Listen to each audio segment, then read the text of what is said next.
A Cybertruck was damaged after the FSD did not see straw bales on the freeway and drove over it.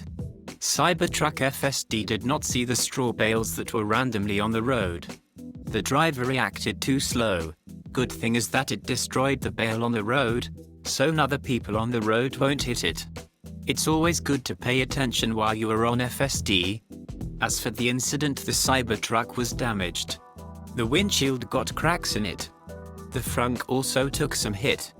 The wheel arches were damaged pretty bad. It's surprising that the FSD did not see such a big bundle of straw bales on the road. The FSD should have maneuvered and avoided the debris. Straw bales, being irregular in shape and possibly blending in with the environment, can pose a challenge for the FSD system.